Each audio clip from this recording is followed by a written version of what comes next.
context here, and the Lord had taken the kingdom, had rent the kingdom from Solomon, if you remember the story, and given it to Jeroboam. And as you read through 1st and 2nd Kings, you'll find that it's about kings and kingdoms. Much of the Bible is about kings and is about kingdoms.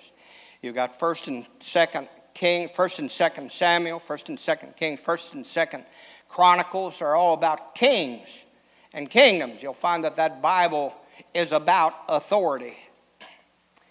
And as you read through those and about those kings, you'll see a king who starts out with good intentions, such as Solomon. He started out doing good, pleasing God, doing well, but then he allowed his heart to turn from God to the false gods of those around him. And here in 1 Kings chapter 12, we read of Solomon's successor, Jeroboam. And God, as I mentioned, rent the kingdom from Solomon and gave it to Jeroboam. So then here in our context, we begin to see a history repeating itself. So Jeroboam here, he struggles to maintain control. Solomon was a very difficult act for him to follow, but he is trying to control the people and trying to keep the people from going back to Judah to Rehoboam. And as the fellow said, you can please some of the people some of the time and all the people some of the time, but you can't please all the people all the time. So what Jeroboam did, he kind of split the church, so to speak. And we'll talk about that here in a minute. But that kind of holds true whether you're a king or a shopkeeper or a Baptist preacher. It's hard to please everybody all the time. But here in 1 Kings 12 and verse 25, it says, Then Jeroboam built Shechem and Mount Ephraim, and dwelt therein, and went out from thence and built Penuel. And Jeroboam said in his heart, Now shall the kingdom return to the house of David. If this people go up and do sacrifice in the house of the Lord at Jerusalem, then shall the heart of this people turn again to their Lord. See, he didn't want them going to Jerusalem and Judah. Even unto Rehoboam, king of Judah, and they shall kill me and go again to Rehoboam, king of Judah. Whereupon the king took counsel, and he made 2 calves of gold, and he said unto them, It is too much for you to go up to Jerusalem. Behold thy gods, O Israel, which brought thee up out of the land of Egypt. And he set the one in Bethel, and the other put he in Dan. And this thing became a sin, for the people went to worship before the one, even unto Dan.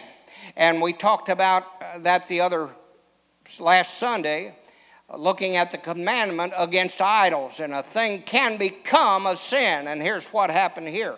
It said, And this thing became a sin. And why did it become a sin? For the people went to worship before the one, even unto Dan. And he made a house of high places, and made priests of the lowest of the people, which were not of the sons of Levi. And Jeroboam ordained a feast in the 8th month, on the 15th day of the month, like unto the feast that is in Judah, and he offered upon the altar. So did he at Bethel, sacrificing unto the calves that he had made. And he placed in Bethel the priest of the high places which he had made. So he offered upon the altar which he had made in Bethel the 15th day of the 8th month, even in the month which he had devised of his own heart, and ordained a feast unto the children of Israel, and he offered upon the altar and burnt incense. So here we see in our context, Jeroboam didn't want the people of Israel to go to Jerusalem to worship. Because Jerusalem was in Judah, and Rehoboam was the king of Judah. He wanted to keep them close to home. You know, that's what the world wants to do with Christians. They want to keep you to be as close to the world as they possibly can. In verse 26, And Jeroboam said in his heart, Now shall the kingdom return to the house of David. If this people go up to do sacrifice in the house of the Lord at Jerusalem, then shall the heart of this people turn again unto their Lord, even unto Rehoboam, king of Judah, and they shall kill me and go to Rehoboam, king of Judah. Now Jeroboam began to sweat the fact that if these folks start serving God the way God wanted them to serve him, then they'd want to go back to Judah. So Jeroboam, like any modern day leader, he worked up a compromise to keep control of his folks and to keep his people here from serving God. Now Jeroboam knew his people enough to know that if he could give them something to worship and give them make an argument for worshiping something other than what the Bible told them to worship, they would probably go along. Many would go along with him. That's true today. So Jeroboam figured that if he made up something for them to worship, then it would allow them to feel religious enough that they didn't have to serve the true God of the Bible. The world is filled with churches today trying to make folks feel religious enough to think that they're okay with God. Whereupon, verse 28, the king took counsel and made 2 calves of gold and said to them, it is too much to go to Jerusalem. Behold thy gods, O Israel, which brought thee up out of the land of Egypt. And he set the one in Bethel, the other put he in Dan. Now, it don't say don't say in the text who the king got counsel from. But it may have been who was a fellow he got his counsel. Instead of listening to the old man, he listened to the young man. And that's probably what happened here with Jeroboam. And he probably thought, well, now the economy, the way it is and everything, and all the gas you got to use, going all back and forth to Jerusalem, if they had gas back then. He said, now you need to be practical about this. Whereupon the king took counsel, and he set up the images of gold, put one in Dan and one in Bethel. He evidently knew that if he gave them something that would make them feel religious and warm and fuzzy, and also save them a little time and money in the process, which is what he did, he'd be able to keep his people right where he wanted them. A lot of churches are doing that today. Pharaoh wanted the same thing with Moses. Remember, Moses wanted to go 3 days' journey in the wilderness so that they could worship the way they were supposed to. And Pharaoh said, well, you can worship, but I want you to stay in the land. Then he said, I want you to worship, but I don't want you to go too far. That's the world. The world don't want you to get too extreme with your worship. If you remember, one of the first people in the Bible to build the children of Israel a golden calf. Remember who that was? That is Aaron. Assistant pastor, I'd throw that in. While Moses was up on the mountain, Aaron got the folks together. He wanted to figure out a way to control them, so he just said, I don't know, just voila, here this golden calf appears. So the king says, behold thy gods, O Israel, which brought thee up out of the land of Egypt. So here the king makes 2 calves. He sets one in Bethel, the other he puts in Dan. And you see, whenever there's a church split, it helps the devil control things a little bit more. So here the king split them up. Bethel, from what I understand, is in the south of Israel. And Dan is way up in the northern part of Israel. So the king had both bases covered here. He's got the church in the south and got a church in the north.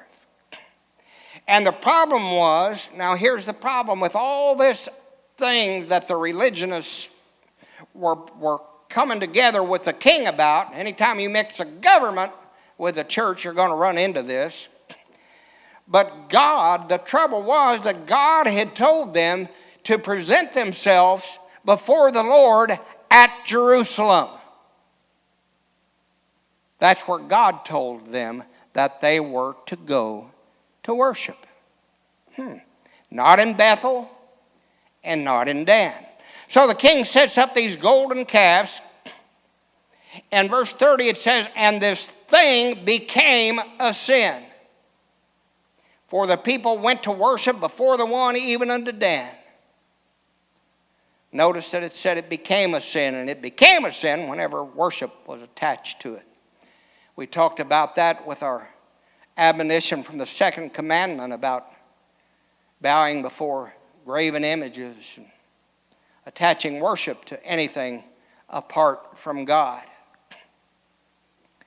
Whenever we have anything in our lives that we get so passionate about that we put it before God, look out. That thing has a tendency to become a sin if we allow it to go to that extreme. And he made, verse 31, he made a house of high places and made priests of the lowest of the people, which were not of the sons of Levi. My. We talked about that today. A lot of churches, they'll ordain everything but what the Bible says to ordain.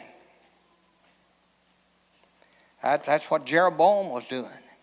And he made a house of high places and made priests of the lowest of the people, which were not of the sons of Levi. You remember what happened when someone other than the Levitical priesthood, other than the Levites, handled the Ark of the Covenant? Remember what happened with Hophni and Phinehas? Wasn't that their names?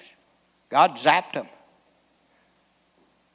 I think it was and even the Levitical tribe was broken down to the Kohathites, I think it was, who had charge of that ark. Nobody else supposed to mess with that stuff. So here the king set up counterfeit gods and counterfeit cities and ordained counterfeit preachers to offer counterfeit sacrifices on counterfeit altars at counterfeit times. And the people bought into it. Hey, a lot of God's church has bought into a lot of foolishness today. We've got counterfeit preachers. We've got counterfeit Bibles teaching counterfeit doctrine with counterfeit worship in counterfeit churches. And the Lord told that church at Laodicea, he said in Revelation 3:15, I know thy works, that thou art neither cold nor hot. I would that thou wert cold or hot. So then, because thou art lukewarm and neither cold or hot, I will spew thee out of my mouth. That's a tribulation church, contextually here in Revelation. The apostate church of the last days. And the professing church today is getting closer and closer to this outfit that Jeroboam was pushing here in our text. And Jeroboam ordained a feast in the 8th month, on the 15th day of the month, likened to the feast that is in Judah. He wanted to make it as close to the real thing as he could, he thought. And he offered upon the altar. So did he in Bethel, sacrificing unto the calves that he had made. And he placed in Bethel the priests of the high places which he had made. So then on the 15th day of the 8th month, they had dinner on the ground. And they all went up to worship the golden calves. But notice,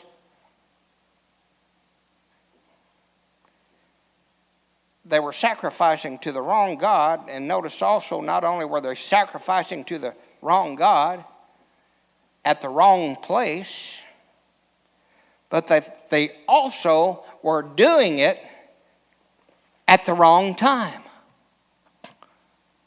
What are you talking about? Well, under the Levitical law, the feast was to be held on the 15th day of the 7th month. See, everything he did was of his own head and of his own mind, had nothing to do with what the commandment was to the children of Israel. Leviticus 23:39. Also on the 15th day of the 7th month. Not the 15th day of the 8th month. Well, I don't think it's that big a deal. Well, why'd God put it in there if it's not a big deal?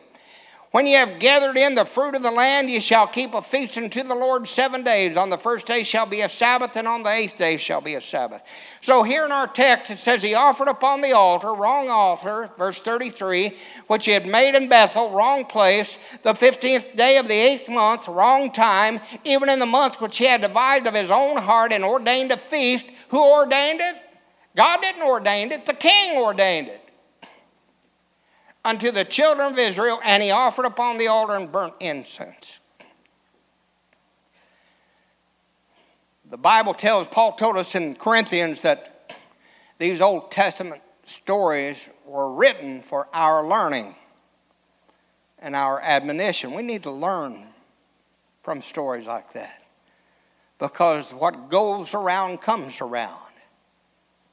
And we see a lot of the same craziness in the churches today. Now, here's some things that we want to learn from this story. First of all, whenever we start departing from the Lord our God and we begin sacrificing to the wrong things, we start putting our emphasis on the wrong things, then our religious fervor is out of balance. It's no longer pleasing to God, but instead that thing can become a sin. Romans 10:2, Paul said, "For I bear them record that they have a zeal of God, but not according to knowledge." We can sacrifice our time to the wrong things.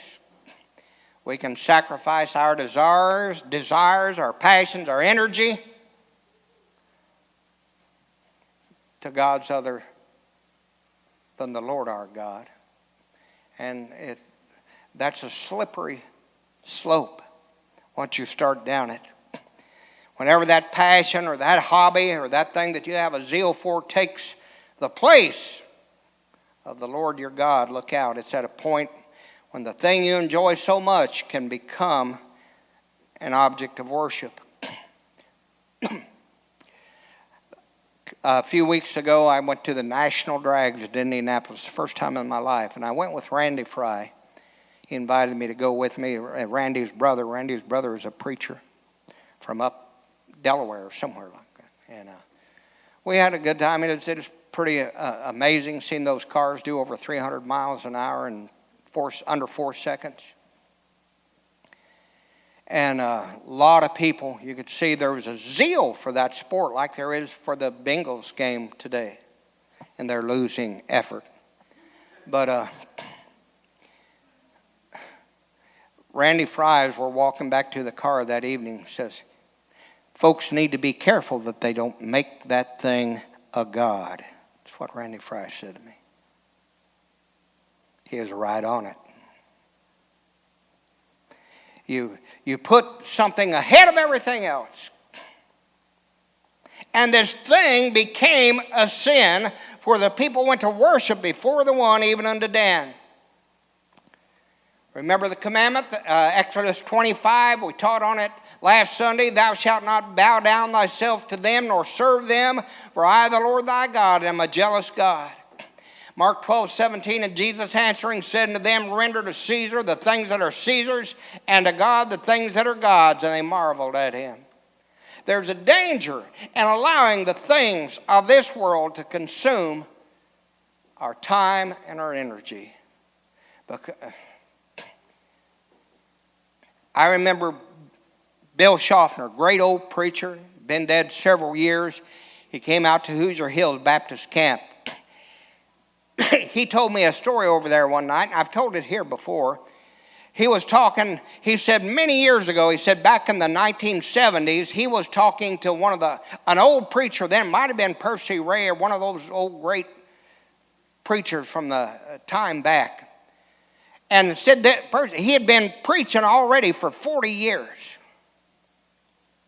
And he asked this old preacher, Bill Schaffner did, in the 70s, said, what's different about the preaching today and the meetings today and what they were when you first started preaching? That would have put it back in the 30s.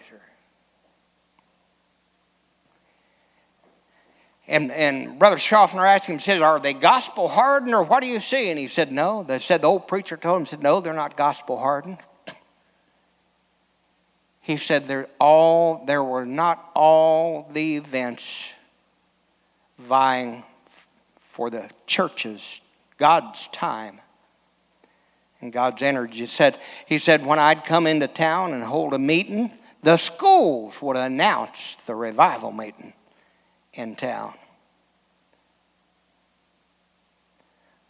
You look out today, I guarantee you there's whatever flavor you want is out there to take your time when you should be assembling yourselves together Isn't that what the Bible says? Forsake not the assembling of yourselves together, as a manner of some is. So much the more as you see the day approaching. All things, Paul said, all in 1 Corinthians 6:12, all things are lawful unto me, but all things aren't not expedient. A lot of things aren't practical for a Christian to get overcome with, or tied up with. All things are lawful for me, but I will not be brought under the power of any. That's a pretty good line right there. John 4:20. Remember, the Lord shows up and he's talking to the woman. He says, she says, our fathers worshipped in this mountain, and you say that in Jerusalem is the place where men ought to worship. Jesus saith unto her, Woman, believe me, the hour cometh, and when ye shall neither in this mountain nor yet at Jerusalem worship the Father. You worship you know not what. We know what we worship, for salvation is of the Jews. But the hour cometh, and now is, when the true worshipers shall worship the Father in spirit and in truth. For the Father seeketh such to worship him. God is a spirit, and they that worship him must worship him in spirit and in truth. The woman saith unto him, I know that Messiah cometh, which is called Christ. When he is come, he will tell us all things. And Jesus saith unto her, I that speak unto thee am he. The moral of the story here is that religion from the time of Rehoboam and Jeroboam has always sought something to worship. And if you let it, some man will try to control your worship instead of doing what the Bible says. Bible told them on the 15th day of the 7th month, all the males come and present themselves before the Lord at Jerusalem. So the king didn't want them to go there. He thought he'd lose control, so he set up his own little golden calves, one on the north side, one on the south side, split the church. Worship the wrong gods at the wrong time, at the wrong place. Preached this morning on the old paths, the ancient landmarks. We need to stick to the book. Worship God in spirit and in truth. Love the Lord with all our heart, mind, soul, and strength. And God will bless us, and God will keep us together as a family. And if you concentrate on the spiritual side of our worship, which we need to do, your mind will not be wandering to a lot of the carnal things that enters into the church.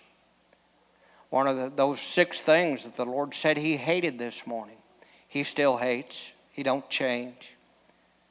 Sowing discord among the brethren, a haughty spirit, a proud look. God's not into that. That's not the kind of folks God's looking for. He's trying to turn that proud look into a humble look. A meek and gentle spirit, tender-hearted. People who will love their neighbor as they do themselves. That's what God's looking for. He tells us how to worship him. We worship him in spirit, but we worship him in truth. And we get that truth from his precious book. Be careful that you not be led astray, or that you don't let a man lead you astray.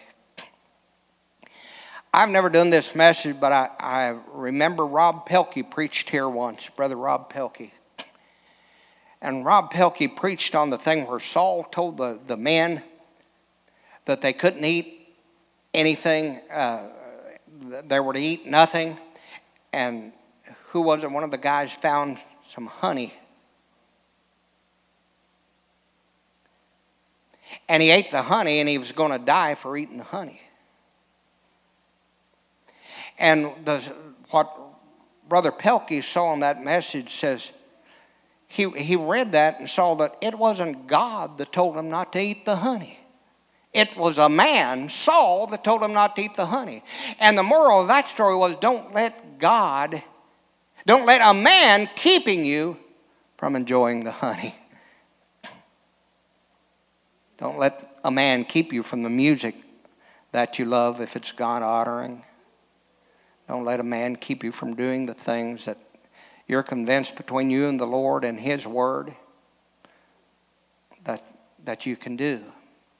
Don't let a man take your honey. But you need to do it in a spirit. What you do all.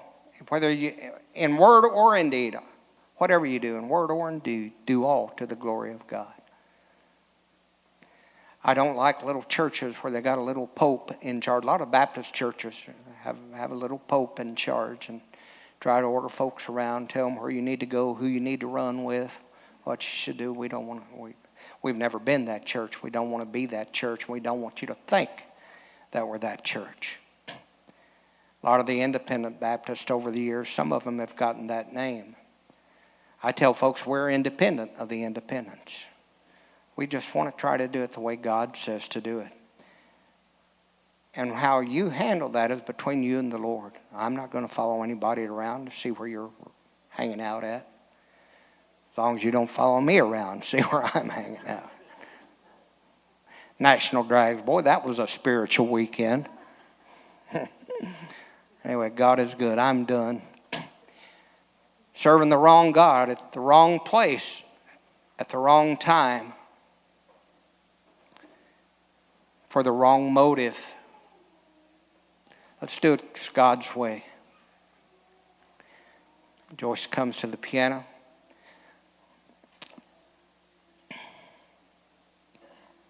I'm thankful for this church. I mentioned, I think this morning, I've started now my 21st year here at Hope Baptist Church. How long will you preach, preacher? I don't know. God will dictate that. As long as my health holds out, I don't know. I might be here another 40, 50 years. You never know. But the way I feel, probably not. But who knows? Who knows? All right, what are we singing, Brother Jeremiah? 306.